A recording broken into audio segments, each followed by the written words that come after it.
Figarland Shamrock is finally revealed, and he is about to cause some serious chaos in Elbaph. Woo! Yeah, baby! That's what I've been waiting for. Welcome back to the Grand Line Fantasy, everyone. We finally have the reveal of Figarland Shamrock, head of the Gods' Knights, and son of Figarland Garling. This almost confirms that Shamrock is Shanks' twin brother, which would also confirm Shanks being the son of Figarland Garling, making Shanks a world noble. I won't lie. The first thing that came to my mind when I realized all this information is about the time when we got the reveal of Luffy's family. The reveal of the Monkey D family. Yes, that panel of Luffy, Garp, and Dragon. I personally assumed that till now, the Monkey family was the strongest family in the One Piece world. But now, looks like we have some serious competition. Now, I know it still hasn't been 100% confirmed that Shanks is Garling's son, but hey, come on. This has to be it, right? There is no other logical way to explain Shanks' relationship to the Figarlands, and Shamrock here on business looking absolutely amazing. Royal clothes, braided hair, and what I assume to be the signature sword of the Figarlands, the long cutlass sword. This motherfucker don't miss. No, he's fucking good. That motherfucker don't miss. Also, no scar on the left eye, which was made pretty much obvious by Oda in the last few chapters. We also get the reveal of Gunko's Devil Fruit, which we were right about, by the way. This is the first power reveal of a God's Knights, and by the looks of it, it seems to be a Devil Fruit power. Unlike the demonic powers that Gorosei displayed on Egghead Island, it feels good to be right. Back to the video. She has an Arrow no Mi Devil Fruit, which makes her a human arrow. Now, I'm not entirely sure how her powers work. I am just assuming that she throws arrows at her opponents and gives them precise directions for a potential direct hit, just like we see in this chapter when she attacks a tied-up, helpless Loki, like she is being all high and mighty, beating up someone who can't even defend himself. But another amazing reveal we get in this fight is that Loki also has advanced observation haki, the future sight. We see him predicting Gunko's attacks, but despite that, he still gets beaten up by her. Now, I genuinely wish from the bottom of my heart that when Loki is freed, he absolutely destroys her. And I know that it will happen. Comment down below, do you want to see a fair one-on-one rematch between Loki and Gunko? Even after taking all that damage, Loki does not yield. That is what I love about his character.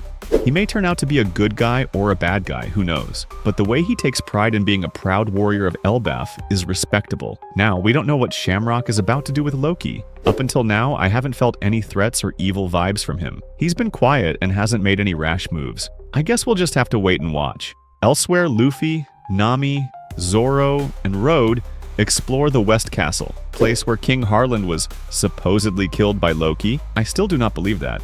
We get huge lore about Elbaph by Road, about how King Harland and Loki fought in that castle. We see all the damage caused during their fight, all the giant skulls of the slain giant guards who were ready to kill Loki, and amongst all those hundreds of giant guards, only Jarl survived. We also get the reveal that ancient pure-blooded giants had horns, just like Oars and Oars Jr. This also may be a hint of Kaido and Yamato having that ancient giant warrior blood, like them being descendants of that ancient race, which may also explain their huge size. We get to see a portrait of King Harland, which, now that I notice, I have been calling him King Harold in the last few videos. Maybe it was a mistranslation. I humbly ask you to overlook that mistake. Road tells us how King Harland also had those ancient giant horns, and how he ripped them out, as they were relics from the ancient war-torn era of Elbaph. We even see that Zoro is surprised by the sheer conviction that must have taken. Also, we now know why Loki has those horns, but Heiruden does not. It is because Loki and Heiruden had different mothers, making them half-brothers. Apparently, Heiruden's mother was a giant from a different country, and was not accepted as the queen for being an outsider. Road tells us about the discrimination that takes place between different giant clans, and how interacting with them would taint the blood of Elbaph, as the giants say. Zoro asks Road the reason why Road joined the crew of Heiruden, a pure-blooded giant, to which we get a wholesome backstory of Road and Heiruden when they were kids. We see how Road would get bullied by other giant kids for drawing sea maps, calling him a nerd. But it was Heiruden who appreciated his talents of mapping the seas and then became friends with him. And now Road wants to help Heiruden to fulfill his dream of becoming the king of all the giants and uniting all the giant tribes one day. I have to say this, in just a single chapter, Road went from being this annoying psychopath pervert to a not-so-annoying pervert.